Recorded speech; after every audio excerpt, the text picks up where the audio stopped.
I'm Kevin Rinke, and I'd like to welcome you to Beyond the Echo. I ran for governor in Michigan.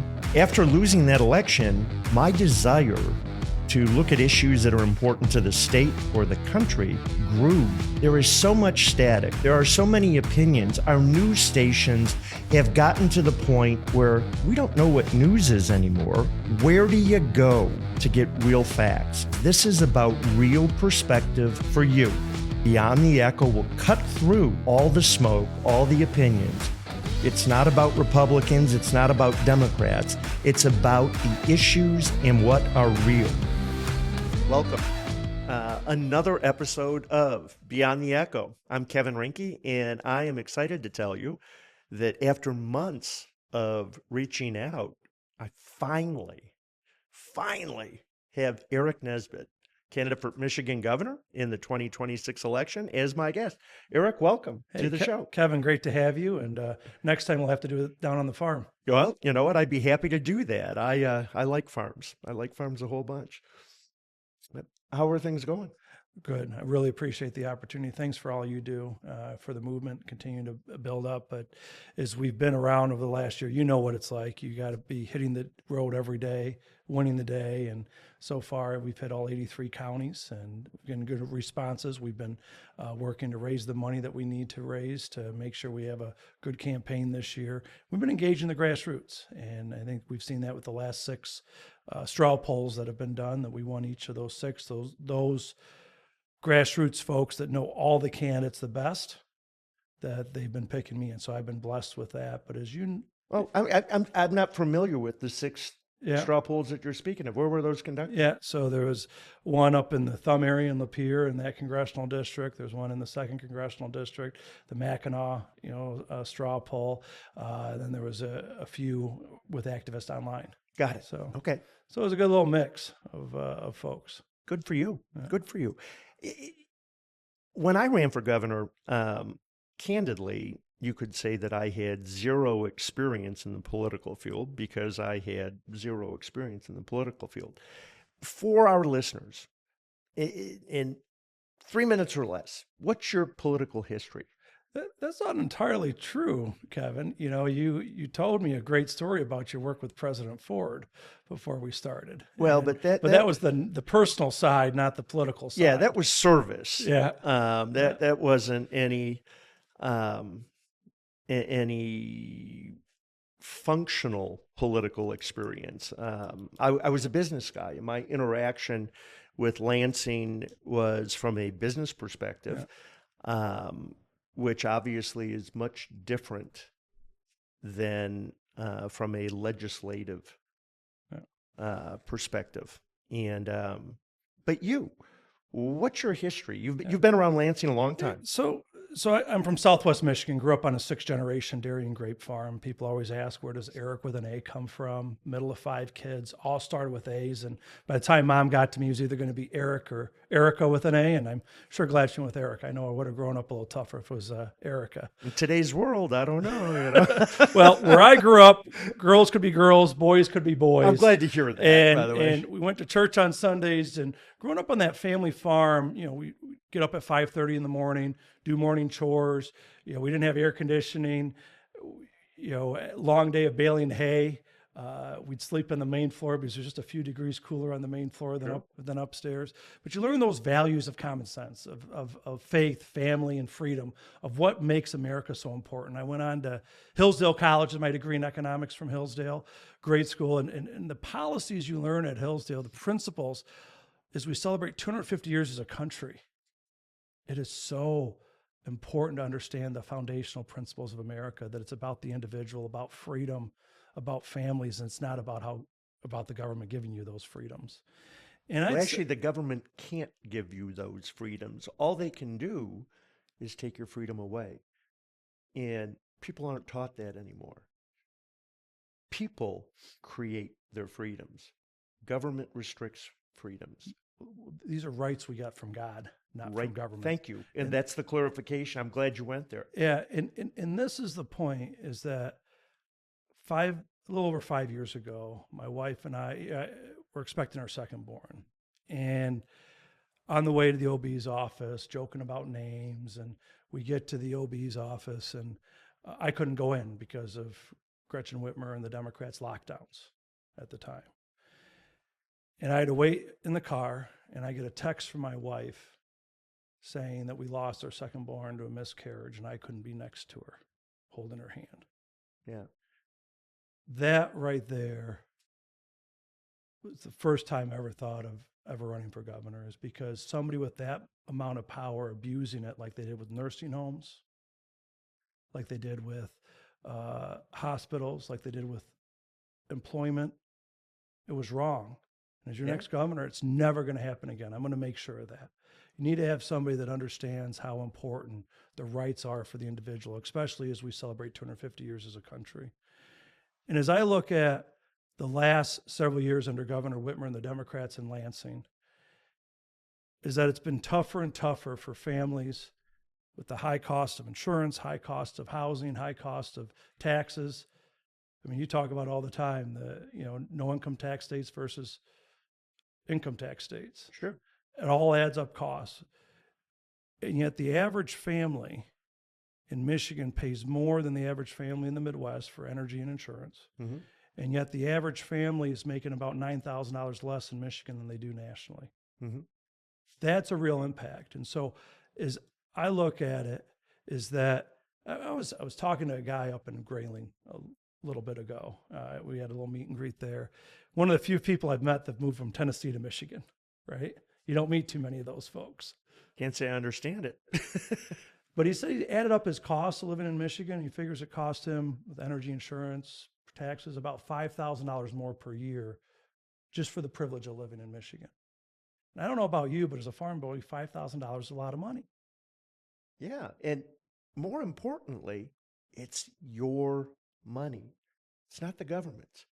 You work to create wealth for yourself and your family, not to take your treasure and donate it to a government to determine how it's spent. And that's just a basic principle that I'm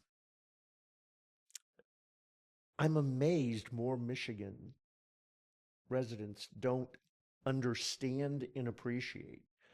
And I don't know where it got lost on the fact that, here's my take, and I'm curious, less taxes are better.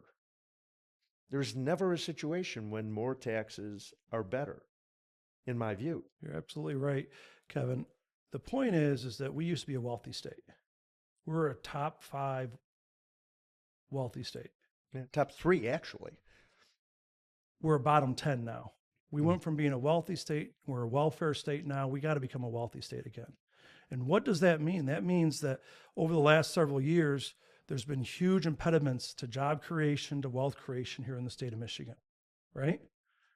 The government, the bureaucracy, the red tape that continues to grow out of Lansing continues to strangle a lot of entrepreneurs and businesses that are trying to grow and invest. I take example from locally in Holland. There's a boat manufacturer, and this boat manufacturer has 700 employees. So that's 700 families that depend on this 4th generation family owned business. Is that right? Tira? Or? Yes. Yeah, great boat. And they were wanting to rebuild their docks on the Lake Makatawa. Sure. They're 4.5 years in, nearly $2 million worth of engineering and legal costs, and they still don't have a permit from Governor Whitmer's bureaucracy to rebuild their docks. Yeah. 95% of their boats are sold outside of Michigan. They don't need to be in Michigan. And this is the thing you hear about every single day, the regulations strangling businesses that want to invest and grow. I was in Midland talking to a contractor a while ago, and he has half his business here, half in Tennessee. And I asked him what the biggest difference was between Michigan and Tennessee. And my gut was going to say, oh, no income tax, right to work state, right? His answer was, when you call the state or local government, somebody picks up, and if they don't have an answer, they find an answer for you. They want to help you get that permit or figure out what your problem is. Here in Michigan, I can't even get somebody on the phone. And if you do get somebody on the phone, you can't even get them to call back. Well, details matter. And for me, not a shot, for me, it's why I believe we need more business leaders in leadership positions. Now, does that necessarily mean that it's mandatory that a governor be a business person? No. And certainly you and the other candidates try and position yourselves as business folks. And that's okay because you do have some experience across it. You've touched it. It's been part of your life. 6 generations. That's something to be really proud of. And I congratulate you and your family. Successful businesses are very unique. And every single detail matters. And that comes from strong leadership. People who are willing to force an issue. And traditionally, politicians are nervous about that because how often do you hear about that boss is a son of a gun? Well, why do you still work there? Well, we've got great benefits. Are benefits important to you? Yeah. Why do you still work? Well, they pay really well, and I do well. Why do you still work? Well, they respect my family. Why do you still work there? Well, my boss is active in the community, and even though he's the son of a gun, I'm really proud of working with him and for him, and there's ownership. And that doesn't happen naturally. That does not happen naturally. So we've struggled under Gretchen. We struggled under Jennifer Granholm. Correct me if I'm wrong. You've been in the legislature 15 years? A little less, but right around there. How many? I think you're 13. 13 years, and then 2 years as commissioner. Yep. Okay. Yep. And I'm not. I'm doing it off of blurbs that I remember. So I apologize for not being prepared. I didn't know we were going to go down this series of questions. You got a lot of notes on that paper. Aric Nesbitt. That's the Did you note. spell it right? I don't know. I think I spelled it with an A. Oh, there we go. 2 T's in a day. There you go. I guess I got it right. I was saffron. My education was better than what people currently get in Michigan. So you were appointed as the lottery commissioner? Yeah. By Governor Snyder. By Rick Snyder. Okay. And how did you and Rick get to know each other? Yeah. I think probably the first time I met Rick was probably on the campaign trail when he was first running for governor. Okay. In 2010. And you remember he was the one that was the asterisk, and in the primary polls. Oh, he was going to lose for sure. Yeah. And but he had a good message, a good vision, and he was somebody that I think was the right leader at the right time for the state of Michigan. Corrected a lot of the things that we did. Eliminated 2,200 rules and regulations when I was in the state house. We became a right to work state. We cut $2 billion of real spending that first year in office, and eliminated about $30 billion of long-term liability off the books. And I know whenever I talk about long-term liability, eyes glaze over. But if there's the biggest transformational thing you can do for the state is make sure that we're in a fiscal state that we can actually lower taxes and we can return more money to the hardworking taxpayers so that we have a positive growth here in the state. Because what we do know over the last 25 years here in Michigan is that we've only grown by a few thousand people. We lost population under Granholm, gained under Governor Snyder. We're losing population again. And you look at a state south of us, like Indiana, smaller state, they've grown by nearly 1 million people over the last 25 years. What's interesting, too, within that 1 million people are the demographics of that. They are tax producers. They are working class people. Michigan's oldest Our fastest growing demographic is 65 and older. Even 85 and older is even faster. Absolutely. And nothing against those folks. They are consumers of state money versus net contributors to state money. And by the way, that's not an insult. That's out of respect and a good long life. But we need to have producers to fund our state. We need to have age-friendly workers to attract businesses to our state. We need to have an education level that allows for those businesses. And my hope is that they are private businesses versus national businesses, because I think that that is something that is the easiest, fastest, biggest opportunity we have within the state to get us back on the right track, are those entrepreneurial minds versus purely publicly traded companies, which the Democrats seem to, continually direct funds to and marketing to. So, well, this is the thing: is if we do nothing as a state, if we just keep the status quo the way it is in Lansing, continue sending. You think Whitmer's bad? Wait till you look at Jocelyn Benson. She's less competent and even more liberal. Oh, there's no question. Than Whitmer. Yeah. And then Duggan, just another Democrat. Yeah. Status quo. If we just keep the status quo in Michigan, we're going to lose upwards of 700,000 people in the state over the next 30 years. Well, that's unacceptable. So we're at a crossroads. We're either going to become a poorer state that's less educated and has less opportunities with a higher cost of doing business and living, which is the way it is now, or we shake up the status quo in Lansing.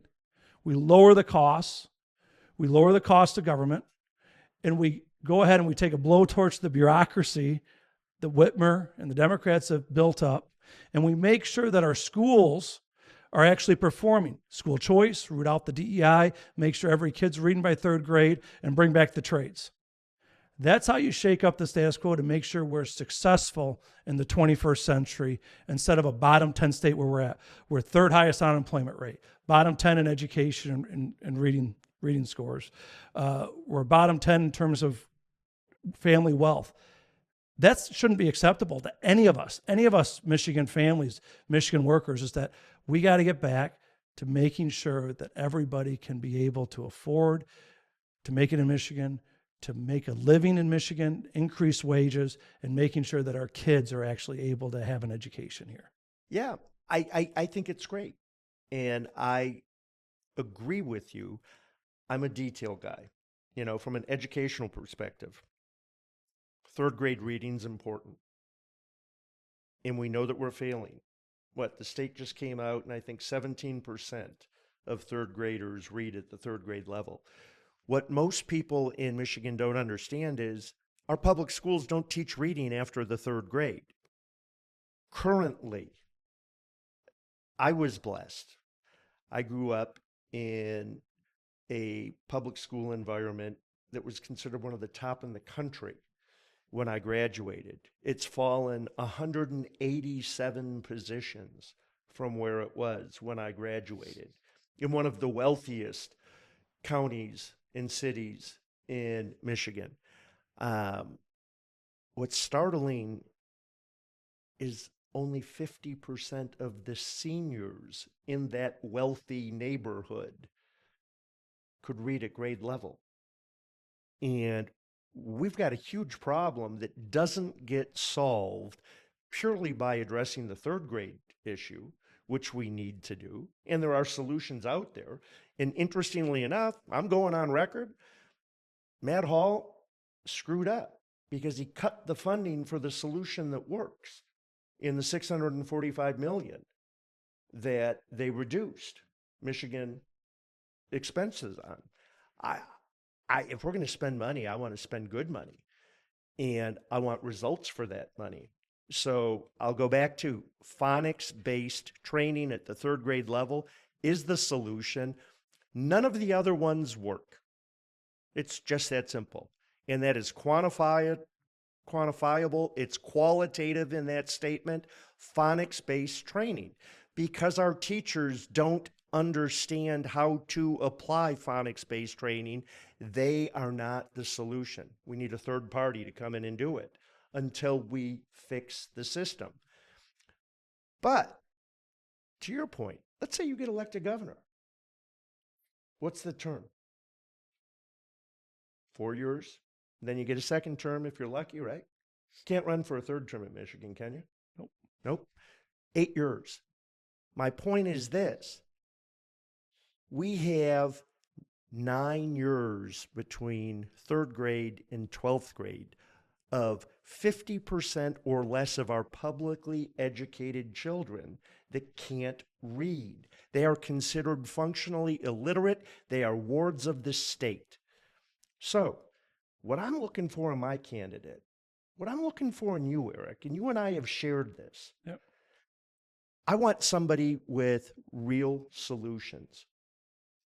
Because we can all talk, we all understand the issues. And so I'd propose that with phonics-based training for a 12th grader, in 10 weeks, we can improve their grade level literacy by 3 years. In 10 weeks. Yep. Okay?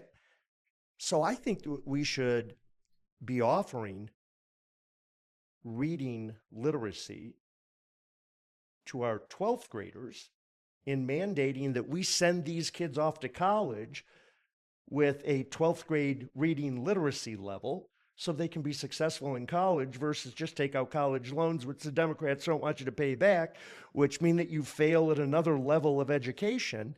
At the same time, we're doing our third graders. Is that something you'd commit to? Oh, absolutely. This is the thing, Kevin, is that we may have a little different backgrounds. I went to a rural, poor, farming community in terms of the school. I had 65 in my graduating class. So, but you got a good education, right?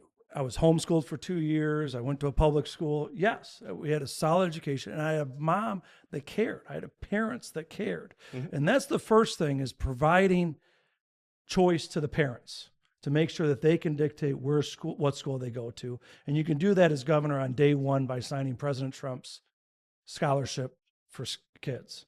And that's something I brought up to this governor, and she says, move along. I'm not going to do it. We got to do that on day one. Does it have to be President Trump's, or could it be a Michigan governor? Well, this one, the way the scholarships work, the way the tax credits work, the governor has to sign in for the federal tax credits. And so that means you can get a $1,900 tax write-off by giving it into a school choice scholarship fund. And so it creates an independent it goes through an independent organization to provide that school choice. And so Gretchen Whitmer doesn't want a federal tax write-off for Michigan citizens to help educate their children. Brought it up to her, and she won't sign it. She says, move along. So have you presented a bill to her that she has publicly rejected? Doesn't need a bill. How do you make that? No. See, because I'm a bit more in your face. Yep. And I suspect that there's lots of very polite private conversations and maybe not polite private conversations that occur. But Aric, can you please stop yelling at me? You know what? Can you please start doing something would be my response. And I get accused of. But Kevin, this is the point. You need to be public with it, is the point. Yeah. And you need to make her come out and publicly tell people, look, I can get you $1,900 back to educate your child, and I won't do it because I don't like Donald Trump, and I want to have a political job in Washington. Kevin, they're wholly owned subsidiary of the Democratic Party. This is why this election's so important, is because if the status quo isn't working right now, can you imagine Jocelyn Benson as governor? And Mike Duggan's, he's not going to sign a school choice. Absolutely not. This is the point, is that the importance of making sure. I'm not sure some of our Republican candidates would sign a school choice either. It's something to ask each one. And so all of them have to participate in the events to be able to ask them. So not that I'm taking a shot at any of the candidates. But that's one. Two, root out this DEI, this wokeism that's invading our schools. I see it. You hear about it. It's wrong. It needs to be ended. making sure that they're learning the ABCs instead of the DEI that's out there. But the beauty of our federalist system here in America is, I think you hit the nail on the head, is that you could look at states that have done the job poorly and have done the job well in terms of reading. And one of those states that spends a fraction of what we spend on public education is Mississippi. They were 49th in reading 10 years ago. Mm-hmm. They're top 10 now. Aric, in terms you of can reading solve scores. this problem in 36 months in Michigan. Forget about Mississippi. Let's take a different example that was in the fourth quartile. Massachusetts, which is a large spender. Yep. They went from the fourth quartile in 31 months to number one in the country in reading with what? A phonics-based mandatory program. Phonics-based science of reading is what's needed Absolutely. within the schools. You need to have literacy coaches for the teachers to make sure they learn the science-based phonics, phonics-based reading. You need to make sure that those kids that are behind have intensive tutoring that's available. And then you also have to have a third grade guarantee. And I know we need to have a lot of these kids in middle school and high school catch up. So there has to be that intensivity later. But you gotta shoot to the middle. So 10 years ago, the Michigan Department of Education issued a 200-page blathering, consultant-driven report. You've seen it. You're in business, right? Yeah. Some people getting paid $800,000 to produce a report. Has any of those been implemented? Doesn't really matter. It hasn't. We've fallen further and further behind. I think you're exactly right, is that to get to the point of reading and writing and arithmetic, it all starts with the basics of phonics-based science of reading. You're absolutely right with that. It's got to be mandatory, not optional. And remember that there are companies that design educational programs and sell them to public schools. You buy a curriculum. Yep. Michigan doesn't create its own curriculum. They actually go out to a third party and they purchase curriculum for history, for civics, for math, for reading. Candidly, those companies have failed. And let's look underneath the sheets, because I'm purely a results guy. I don't care about making friends. Yeah. I care about people's kids and them truly not being a hostage or a slave to the state or government. Well, that's a great point, Kevin, because you look at it, if you're not reading at grade level by the end of third grade, you have a nearly 70% chance of doing one or two things in your life. Going to jail is one of them. Or being on social welfare. Yeah. And that paints a very stark picture for the future of our state of Michigan. I want to paint a very different picture for the state of Michigan, where every kid is able to learn, every kid is able to read, every parent has a choice of where they send their kids to school, and then we bring back SHOP and career and technical education to the high school level, where not every kid has to go on to college to assemble $100,000 of debt. I think that's great.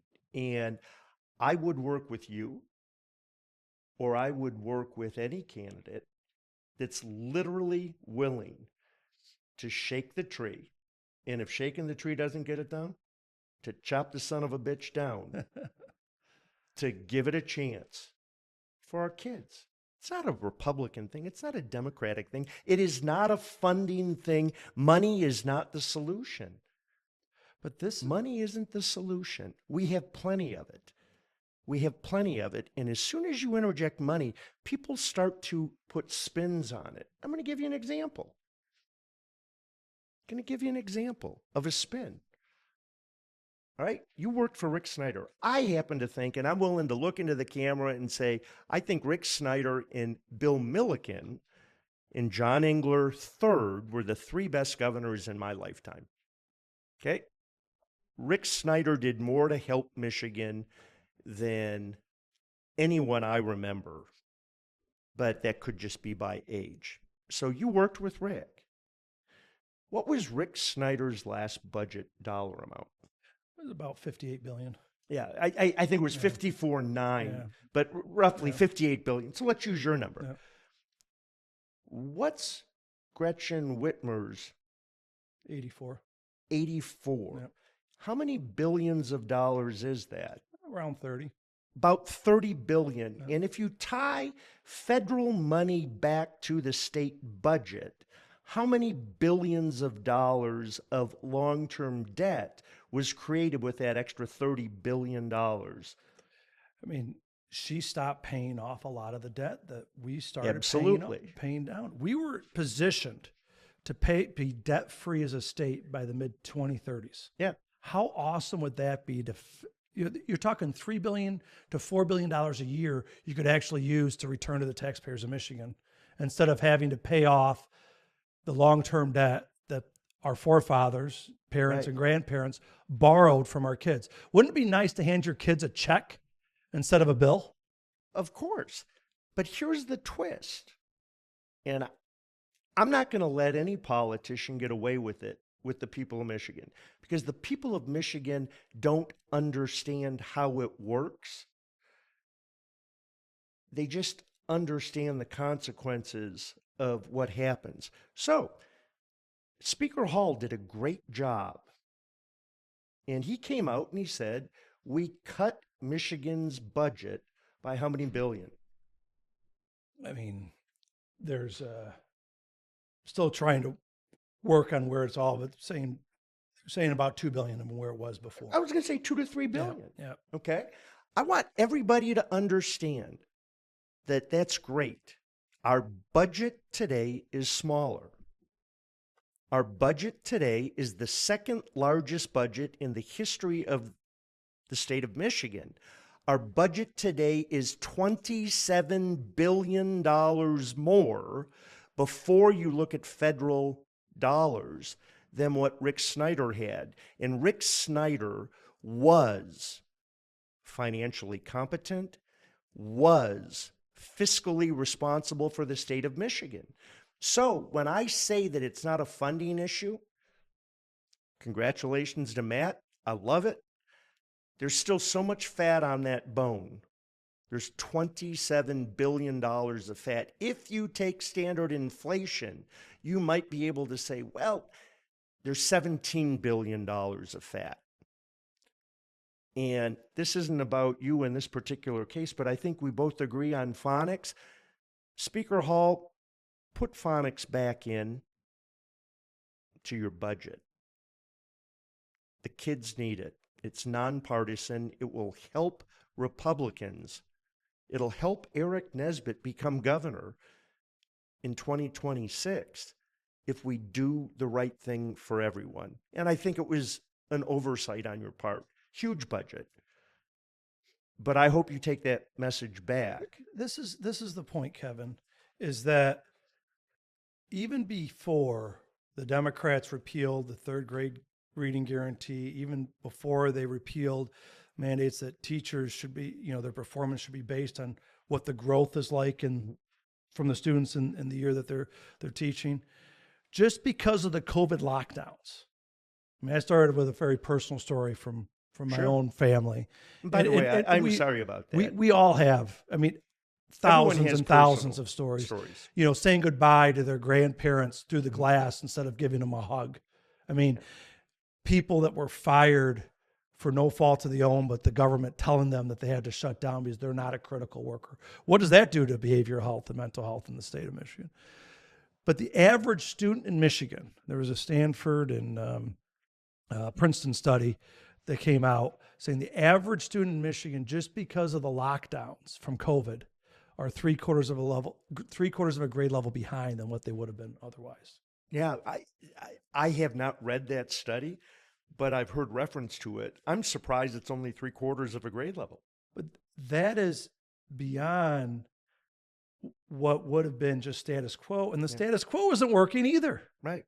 And so there has to be responsibility. So how do you, and that's the point, is that we know what works. Phonics-based science of reading works. We know that when you tell everybody that they have to go on to college, they load up on debt and they drop out of college and they're trying to find some licensure. We know that not everybody is just, we know that there's a lot of good paying trade jobs that are out there. I look at my brother, and maybe he doesn't like me saying this, but he was one of those C average students in early 90s. But he was one of those students that could rip apart a transmission on the weekend and put it back together Mm-hmm. and not have a bucket of bolts left over. That's the important part. And so his junior year, he spent at the Career and Vocational Education Center, to diesel mechanics. His senior year, he worked at the farm implement dealership.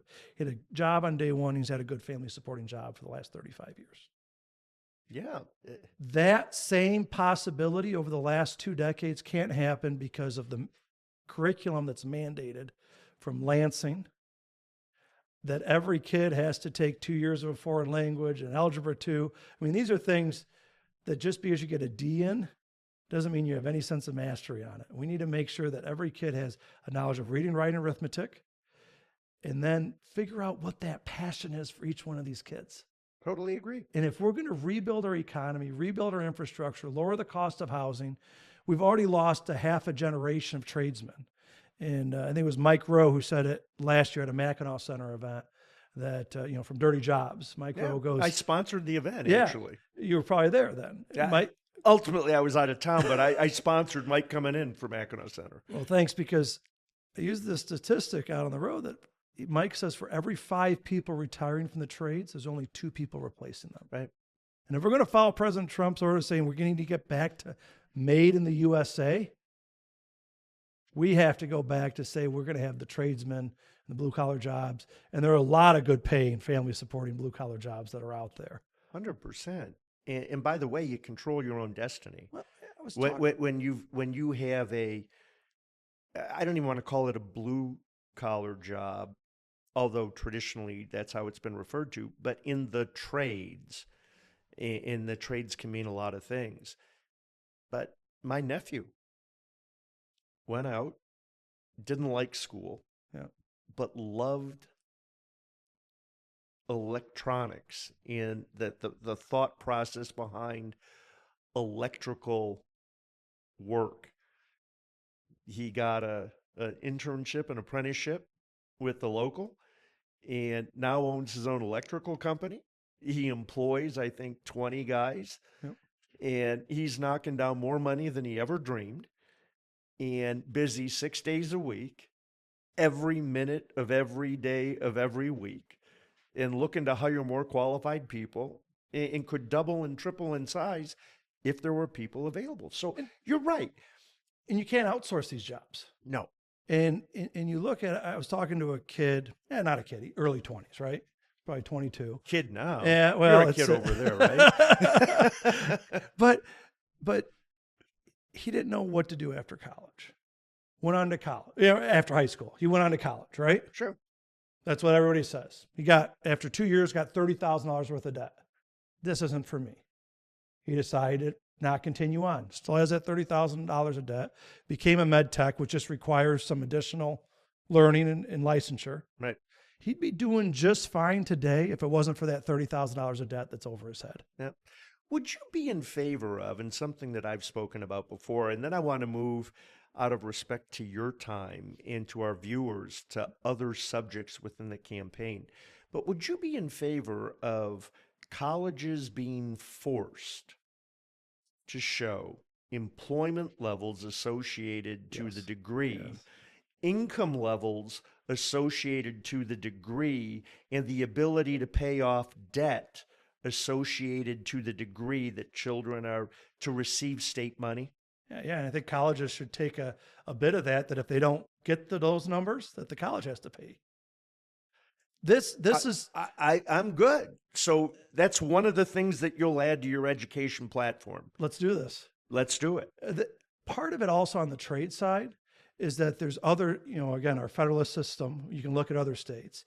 In Idaho and Indiana have both done ROIs on their trades and vocational education, of saying, so the students know this is what is expected. And then they provide scholarships to go on, whether it's with a union, a non-union, a company, an educational institution, of whether you're doing plumbing or pipe fitting or diesel mechanics or other things. I mean, I was just at Palisades nuclear power plant this morning, and did it.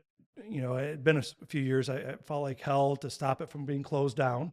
We got it extended a few years, and then I've really fought to try to get it reopened. I mean, 800 megawatts, 600 employees. but there's 1,800 tradesmen right now on that site. And I was going around and talking to a few of them. It's pretty cool stuff. And the really cool thing is this is going to be the first nuclear power plant reopened in America.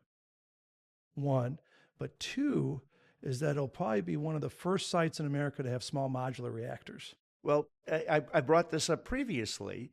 Michigan and the Tennessee Water Valley Authority are the only two entities that have 4 total small nuclear reactors permitted. Michigan has 2, TVA has 2. And the owners of Palisades, it's going to be really, really interesting to see where they locate those reactors. Because if you're an environmentalist, then you must love nuclear because it's the cleanest. If you are an environmentalist, you must love nuclear because it is the safest.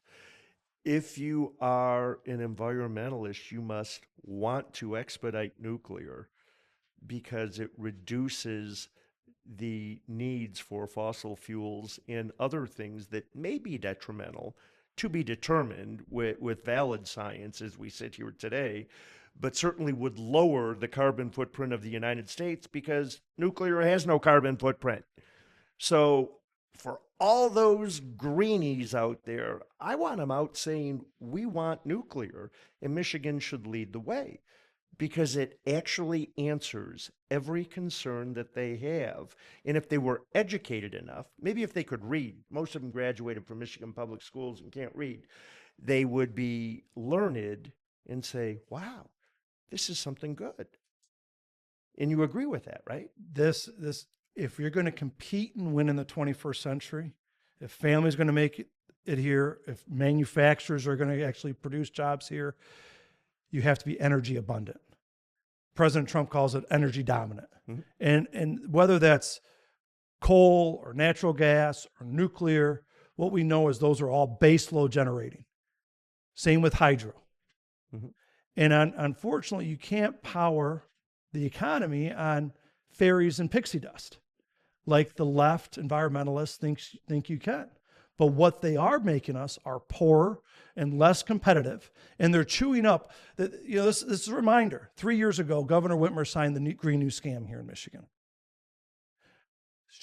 That bill will eliminate fossil fuels in Michigan's energy production, which means that we're going to pay higher prices for less reliability. That is wrong. It needs to be repealed. As your next governor, I'm going to make sure that's repealed.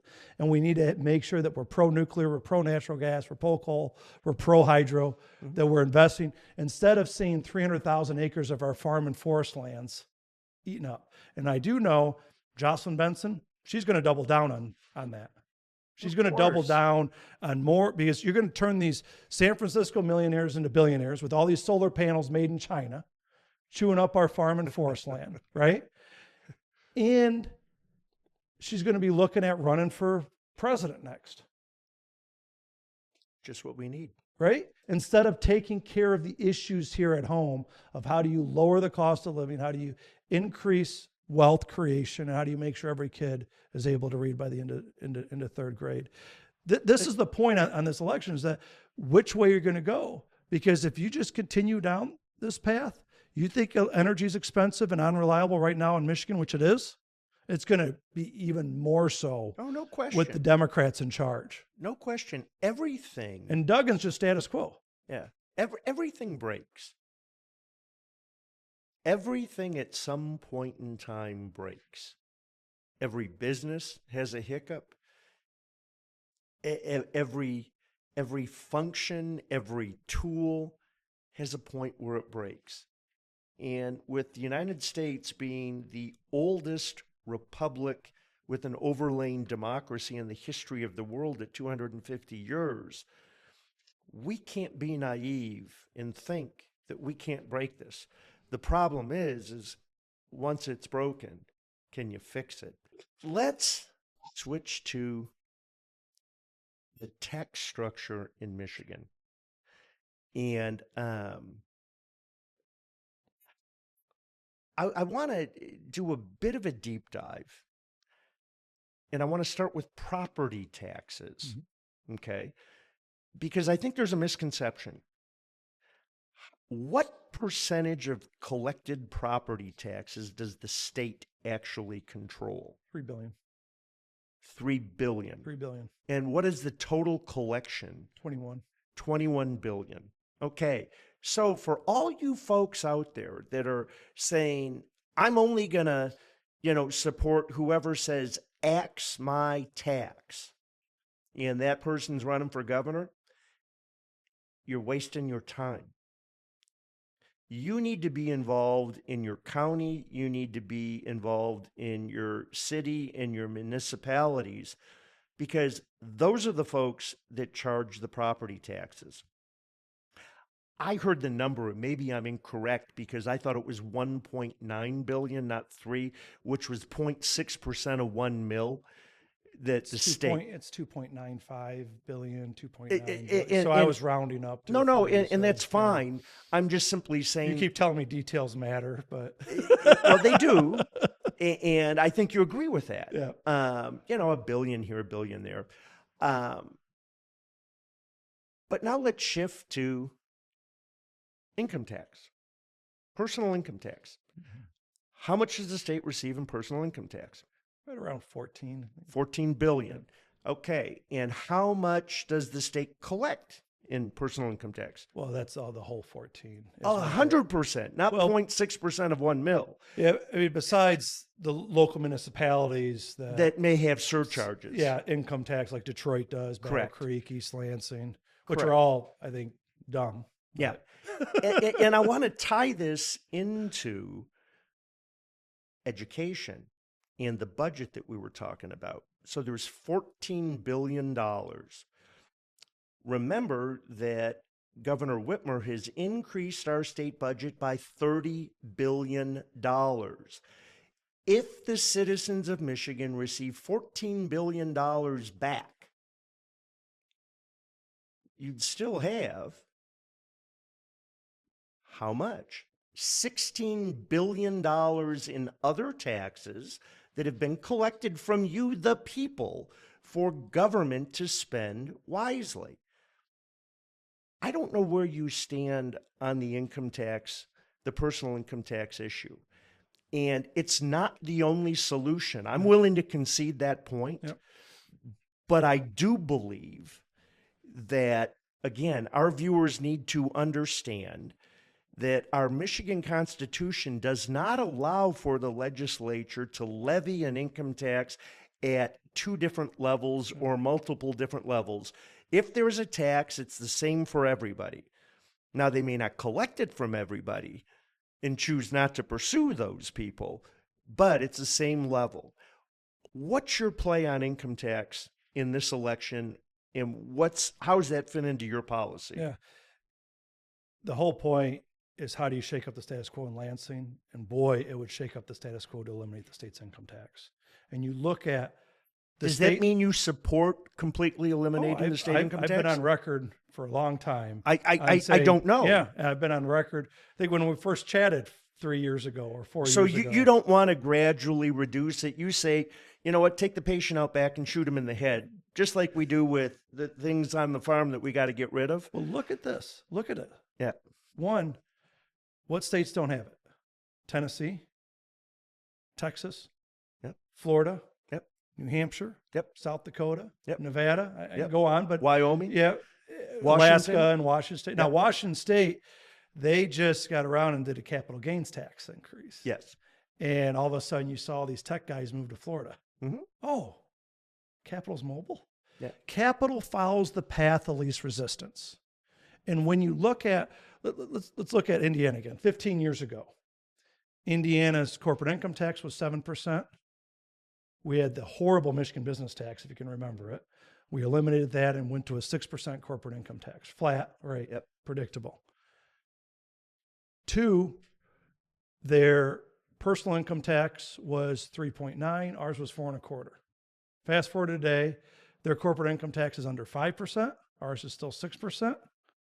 Their personal income tax is 3%, and ours just went up to 4.25%. One of the only states in the nation to increase the state's income tax. We're the only state in the nation to increase. Yep. Yeah. And the point is that the question is, for this year's election is that the only way I think you can stop the overspending is actually cut the taxes.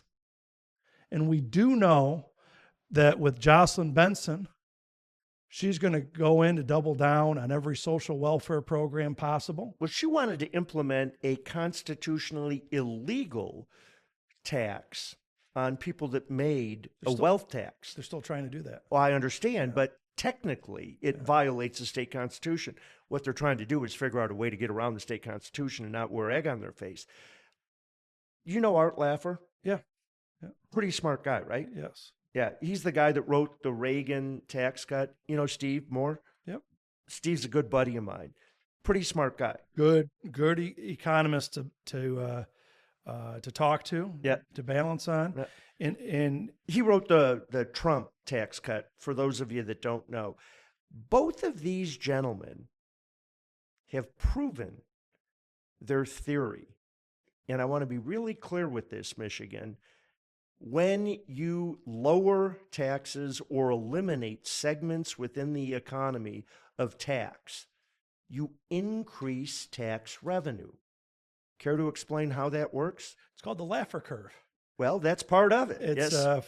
45 years ago, he was actually sitting down with President Reagan and describing how lowering the marginal tax rate on federal income tax would actually increase revenue to the state. How does it increase that revenue? Because productive citizens keeping more of what they earn, invest and grow. They don't put it in their mattress. They don't put it under their, under their pillow. If you're going to want a return, you got to invest and grow that economy. And this is the point. The last 7 years under Governor Whitmer, she's made it tougher and tougher for these business owners, for these entrepreneurs, for these farmers, for these workers to actually invest and grow jobs here in the state of Michigan. You're right. We got to make it easier. I want to make sure that Aric Nesbitt, when he's governor, understands the reality of that and is willing to flex the political muscle necessary to implement that. Because we can talk about it philosophically, we can talk about it theoretically, but we're not recreating anything by implementing it. And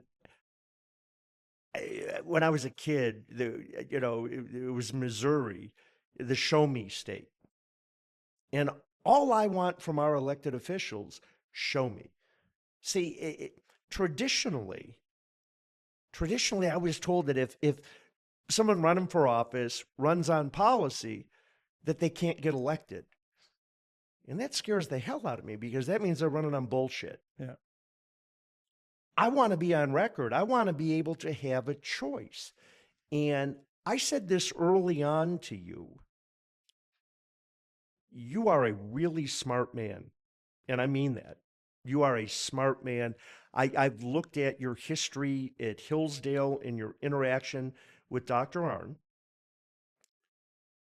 I want you to dumb it down for me and come out with policies on education that are very clear, on taxes that are very clear.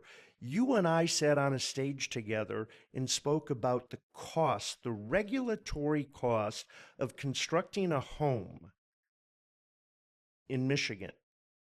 And I believe it was either you or I don't remember specifically. I think it was me that said that there is a $90,000 associated regulatory cost baked into every house. That's significant to people that want to build a house, that want to buy a house. When Mike Rogers was on the show as a senator, and he's kicked this off publicly, so I feel comfortable saying, he talked about a 529 type home ownership opportunity. 529s have been used for people to take money, contribute it into an account that grows for education for children, and you get a tax break on it. So what Senator Rogers was proposing was that we would do a 529 type structure that parents could take assets and give that asset and put it into an account that their children could use as a down payment for building a house. It's brilliant. It's the investment that you're talking about. Well, how are you going to go after those regulations? Yeah. So you're doing one thing. I mean, it's great. Let's try. You can't rent the American dream. You got to own it. There's something special about that. Yep. And you talk to kids in their 20s and they're scared. They're concerned. The average age of a new home buyer right now is 39 years old. Yeah. The highest in the history of our country. Ever. And the beauty of America is that you can access that American dream, right? Yep. Don't have to rent it for your entire life. You can stabilize how much you're paying for your, for principal and interest. And that's the beauty. But it's that supply side. And you talked about Art Laffer and Stephen Moore and Ronald Reagan. It's that supply side, is that how do you go after, as we said, $95,000 of the regulatory red tape that's there. And I don't know about you, but $95,000 is a lot of money for this farm boy. I think it's a lot of money for everybody. I mean, that's, if you're on a 30-year fix, what's that? There's a penny on the floor, Aric. I'm going to leg wrestle you for it. All right? Well, I'm Scottish, so. That means you'll be right there with me. Yeah. But, well, and this is the point, is that how do you make, one, our cities actually livable? Pontiac, Saginaw, Detroit, they're shadows of themselves. They're a third of the population that they were 60 years ago, right? So we have the space, we have the land, but they have high taxes, they have high crime, they have bad regulations.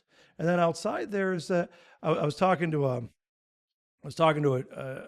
guy that builds houses down in Livingston County a while ago, and he's like, that seems awfully high. I don't know about that number, 90,000. I can prove it. I'm like, why don't you go take a look, one of your developments, and what you need to do and put in, give me a call back. 2 weeks later, he calls me back. He goes, I come out to about 94,000. I'm like, well, that's pretty damn close, right?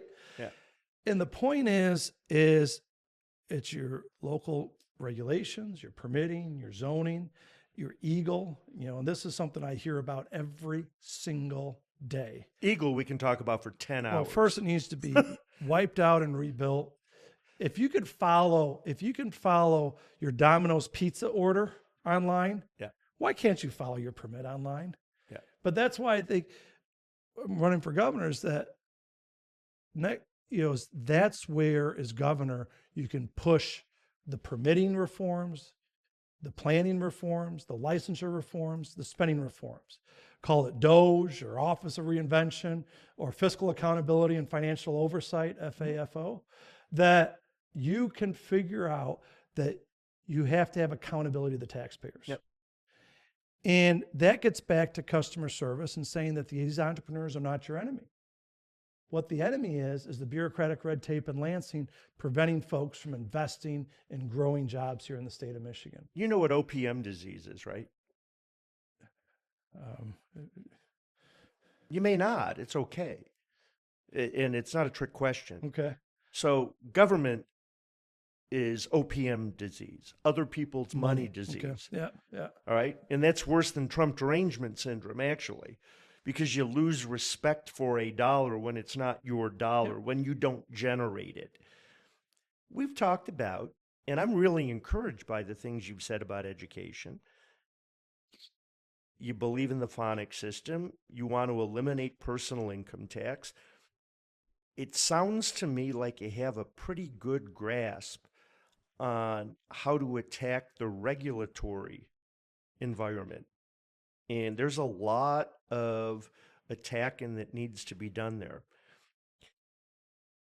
I'm going to ask you a question about you, because I said earlier how smart you are. And I've said before that I think you're a really nice guy. Are you mean enough to get this job done? Yes. Are you tough enough to get this job done? I think that's the better question: is, are you tough enough? Well, mean doesn't. Yeah. I don't use it in a negative way. Yeah, I mean mean as I'm persistent. I'm not going away. You're a dog with a bone. You are a dog with a bone. And this is the point, Kevin. This is the point: is the next governor has to come in, and it's not just spending. We talked about spending. It's performance. It's right? attitude. It's service. It is that you have to go through and appoint directors of departments, their chief deputies, their chief of staffs, and their legislative liaisons that are working towards customer service, efficiency, and effectiveness in that department every day, and finding ways to save taxpayer money. It's not just the Stockholm syndrome where the folks feel captive to the bureaucracy. Day one, every state worker has to return to the office. Figure only 20% are showing up to the office right now. And if you don't show up, you're fired. You're done. Performance-based. Regulations. I'm telling you, MEDC, mandatory union membership. Right to work. So you don't believe in mandatory union membership for a government employee? I believe in right to work. You believe in right to work. Good. Merit pay.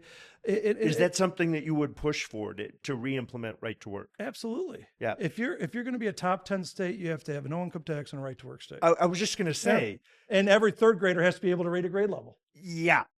And they're correlated, folks. Right to work states are outperforming non-right to work states. The union, guess what, blows smoke at you when they say it's bad for union membership. Every right to work state has unions. Most of those states have shown an increase, interestingly enough, in union membership, not to the detriment of the taxpayer, though. It becomes a choice. It becomes a right of the individual to choose versus a mandate of government. And it sounds to me like Speaker Nesbitt understands that. And that's to your advantage. And I really like you talking about that because the other guys can't talk about it. We're celebrating 250 years as a country this year. In that First Amendment, right to free association, should be important to all of us as Americans and as Michigan workers. Are we open for business or closed for business? But this goes back to how do you make sure you're driving those reforms every single day? Lowering the cost of government, lowering taxes, making sure that our regulatory system, that we're repealing these permits and licenses that are not needed anymore. We're providing specific timelines for those that we believe are still needed. We allow for licensure reciprocity for things like nurses or plumbers to say we're open for business. I was just talking to a guy this morning. He hauls waste, right? My buddy's a plumber, and you know what his business card says? Yeah. Your shit is my bread and butter. Well, I love it. Well, absolutely love it. like food waste and grease waste and other things. And you have these biodigesters in Michigan, right? That a lot of them have been paid for by these California ratepayers because California actually has the highest rates in the nation. And you build them on whether they're farms or whether they're near food processors. And he goes, this current administration, the bureaucracy, 2 years ago said, I can't be taking food waste from food processors to these biodigesters. I have to send it to landfills. Why? Because they reclassified food waste as industrial waste. And so now he has to do landfill application instead of actually getting energy out of that. I was going to say, when it's bio, it becomes energy. When it's bio, it becomes a non-toxic fertilizer when it's processed properly versus going into a landfill, which, do you want one of those in your backyard?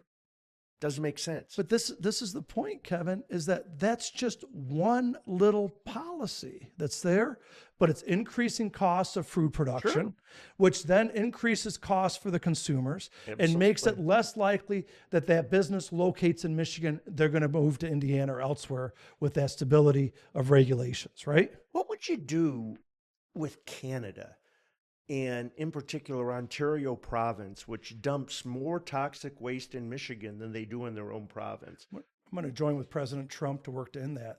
That's something where we have to use our trade deals to make it happen. What would you do with Canada that charges 7 times the dollar fee for a U.S. truck to enter Canada than for a Canadian truck to enter Michigan or the United States? I think that's something where you're going to have a partner with the Trump administration. And believe me, I'm going to be a good partner with the Trump administration to work on these kind of issues.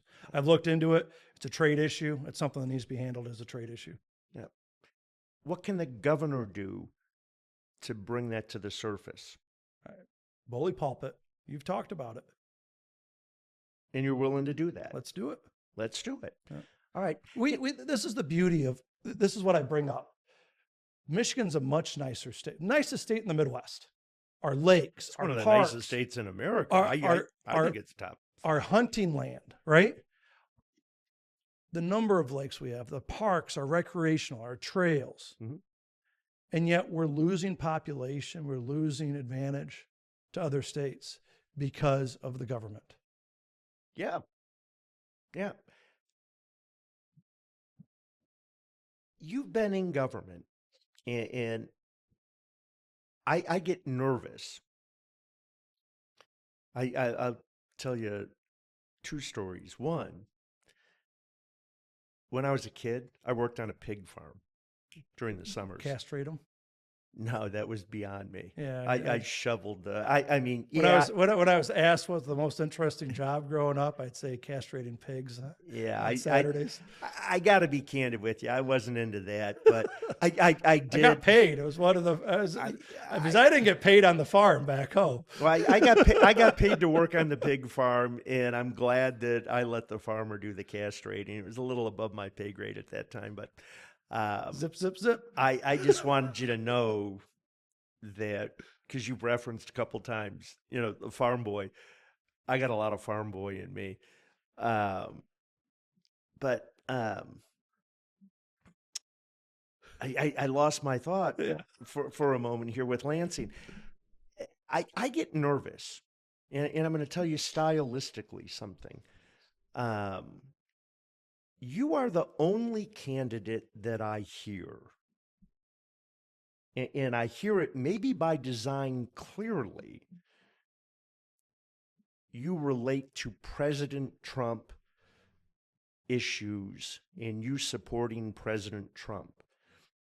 And this is a tough question because I think I know how you intend that to be, but I'd like you to clarify it for people.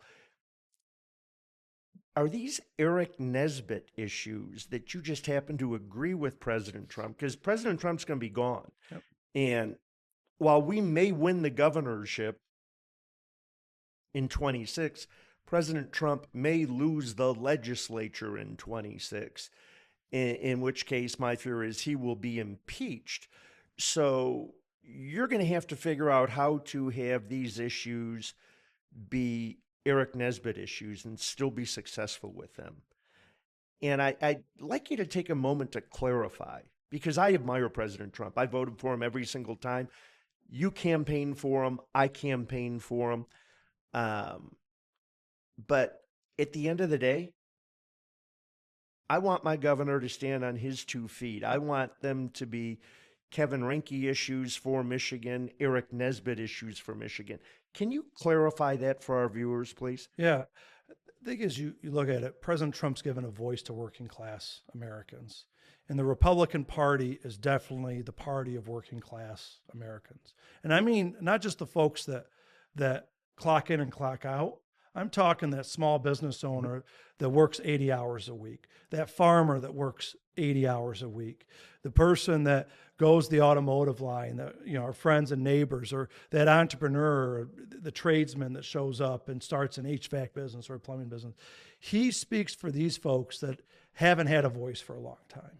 And I think Michigan especially, where you've seen some of these trade deals that I think have really affected Flint, Saginaw, Pontiac, Detroit. I mean, these cities are shadows of themselves, of what they were before.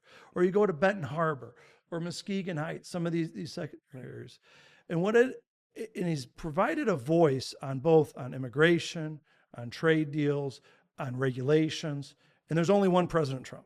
Yeah. Oh, there is only one president. My point is that I'm from that working class background. Okay. I grew up working on a farm, dairy and grapes, hell, castrating pigs down the road. I know what it's like to mean to get up at 5:30 in the morning, work every day. And I think the people of Michigan want somebody that works just as hard as they do every day. Somebody that wakes up and understands what it means to be in their shoes. Yep. Understands that it's their tax dollars, not Lansing's tax dollars. Understands that permit that takes 2 years and should only take 2 days means that they're losing money every single day. Absolutely. And that's the voice that I want to take with me and I'm going to do it in my own way. I want to be authentic, but it's something where I do think people identify with President Trump that's somebody that's willing to shake up the status quo and take on the status quo. Yeah, I just want to make sure that they identify with you. And we both admire President Trump, but if you're going to be the governor, I want him to identify with you. Yep. And have that confidence that you're doing it with or without the White House. And I do want to point out that, NAFTA, and I'm going on record, I think that's one of the worst trade deals our country ever signed. We could have a conversation about that. NAFTA emanated from the Reagan administration, signed by Bill Clinton. I get it, but it came out of the Reagan administration. And it was an overreaction. I don't think anybody ever conceived how NAFTA would hurt the middle class. It helped the rest of the world, but it hurt our middle class, and ultimately, I think it hurt America. And I'm glad to see that people now recognize that maybe it did too much, or that the unintended consequences of NAFTA may have been greater than the gains from NAFTA in the long run. And I'm glad to see, candidly, that Trump is now rewritten NAFTA twice. They made fun of him saying he was going to rewrite NAFTA with the USMCA. He did. But even the scarier part are folks that think China's a friend of ours or an ally. That's even scarier. China is no friend of the United States. China is an enemy. China wants to kill Americans and then control them. But when you look at this governor, and she's written 9-figure checks to companies that are affiliated with the Chinese Communist Party, all while repealing right to work, increasing the state's income tax, right? Making it tougher for Michigan homegrown businesses to actually grow and invest here. That she's using her corrupt economic development corporation to invest in companies related to the Chinese Communist Party. Yeah. And yet here at the same time, over the last few years, you've had Chinese nationals that have voted in our elections. Mm-hmm. I mean, this is Jocelyn Benson, the most corrupt, ineffective, worst Secretary of State ever. We can't have her anywhere close to the governor's office. You've had people go into U of M that were caught bringing in bioterrorism to poison our food supply. You've had Chinese caught in northern Michigan surveying our military and National Guard bases up north. This is an adversary. They need to be treated as such. We need to ban any purchase of our land here in the state of Michigan. The House has passed that. I'll sign that as governor. And we have to make sure that we're actually able to work with President Trump as he's working to bring back investment into the USA. Mm-hmm. Unfortunately, not enough of it's coming to Michigan because of our government is blocking it. Our regulations, our we've taxes, been discussing our costs. Yeah, we've been discussing many of the issues. That's my point, is that how do you go to say you have a partner here to get not just made in the USA, but actually made in Michigan? Oh, you're preaching to the choir with me. I actually, I'm encouraged by what you're saying. I know that I had very specific plans for Michigan that would have ensured results in the areas that you and I have spoken about, including Made in Michigan. And, who knows if we'll ever get a chance to implement those. MEDC, should it exist? No. Agreed. The state education department, should it exist? You should have some form, but no, not in the current form. Who should it report to? The governor. Agreed. Can you name, I mean, I ask people this all the time, is name me one person on the state board. There has to be accountability to the governor to drive the reforms we talked about. Well, the governor has the power. The question is the governor willing to flex the muscle? And that's why I ask if you're mean enough. Yeah. Because people would call you a meanie, even though it would benefit them. I'm a tough farm boy. You're a tough farm boy. I'm a tough farm boy. I do it with a smile. I do it with a smile, though. Yeah. The natural curvature of my mouth is down. Doesn't mean I'm not laughing on the inside, but it's down. And always people always say, "Hey, you look so serious," I'm a happy warrior that's about results. I'm happy when I get results. Yeah. And this is this is the point, Kevin, is about opportunity. It's about how do we keep that opportunity for that next generation, because we're losing that. And we mentioned it earlier, where if we do nothing, if the status quo continues, if we get Jocelyn Benson as the next governor, that you're talking, we're going to lose another 700,000 people in the state of Michigan in the next 30 years. I'll be one of them. We're going to be poor, less educated, with higher costs. The worst of the worst. Right? Not everybody can move out. Nope. Some people are stuck. And those people better get off their butts and vote the right way. And the right way is no longer the traditional party line. I see, I don't care if you're a Democrat. I don't care if you're an independent. I don't care if you're a Republican.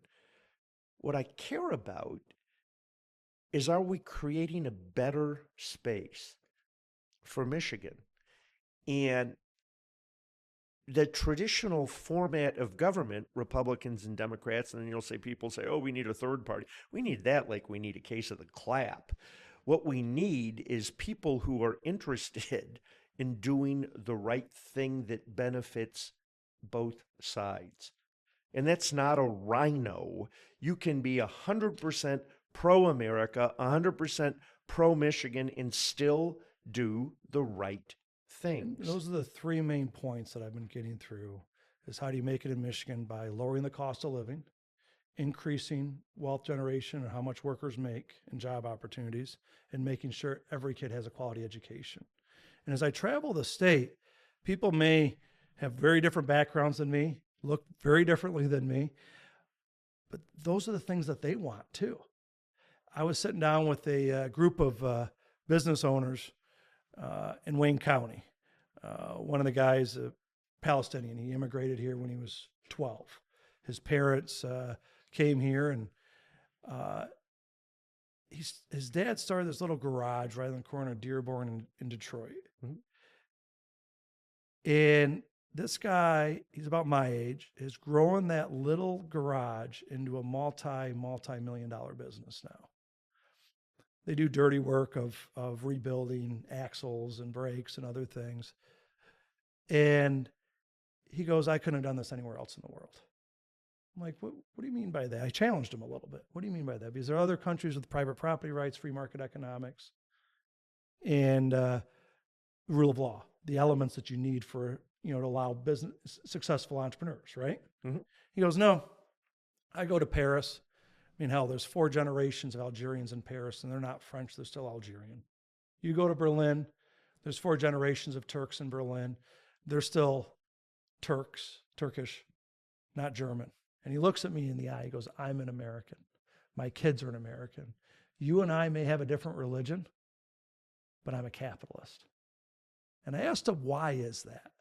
And he goes, it's because of those radicals in the 1700s.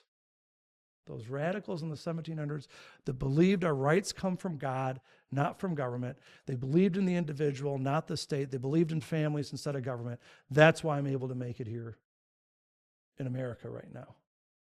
And I think this is what this year's about, this year's election's about. 2026, as we celebrate 250 years as a country, is that it's not about another elections. How do we keep that promise for the next generation? And that's why we're fighting. That's why we're doing what we're doing. Agreed. On that note, will you come back again before the election? Let's do it. I'll look forward to that. Want to come down to the farm? Want to come down and see the farm, guys? I'm fine with it. Or maybe we go, or if it's the fall, we can do a little waterfall with my daughter. I'd be happy to do that as well. I've taken, yeah. I love, that's the beauty of living in Michigan is she's 6 now, and, taking her out to go hunting geese. I do that with my kids. And first time out, she lasted for an hour and a half. I was pretty impressed with that for a 5-year-old at the time. But she's like, when are we going to do that again, Dad? When are we going to do that again? Very cool. Yeah. Michigan offers tremendous recreational opportunities. And if we had a Department of Natural Resources that wasn't so screwed up, there'd be even more, and the quality would go up dramatically. Aric, before we finish what I think has been a great conversation, and I thank you for taking the time, and I thank you for your candid feedback. People are going to see this, and they say, I really like what I saw. How can they contact your campaign? Yeah. Well, we are making a Michigan campaign. We're online. We're at nesbittforgovernor.com. We're on Facebook.com/Aric Nesbitt, X.com/Aric Nesbitt. And then we have... and that's Aric with an A, remember, because he's one of 5 and 2 T's at the end. Aric with an A. Middle of 5 kids all started with A's. And then I think we're on TikTok and all those other places. So follow along on our campaign as we continue to build to try to make Michigan more prosperous, lower the cost of living, make it more affordable, and make sure every kid is able to read, learn, so they can make it in Michigan also. Well, I'd encourage you, if you liked what you heard from Aric today, reach out to his campaign. Consider donating to his campaign. Michigan needs help, and it takes people being in the arena. I appreciate you being in that arena. And thank you, folks, for watching another episode of Beyond the Echo. Take care. Thanks for tuning in to Beyond the Echo. If you enjoyed today's episode, be sure to like, follow, and subscribe so you never miss an update. We'd love to hear your thoughts, so drop us a comment and share the podcast with your friends. Stay connected and keep the conversation going by following us on social media. Until next time, keep exploring Beyond the Echo.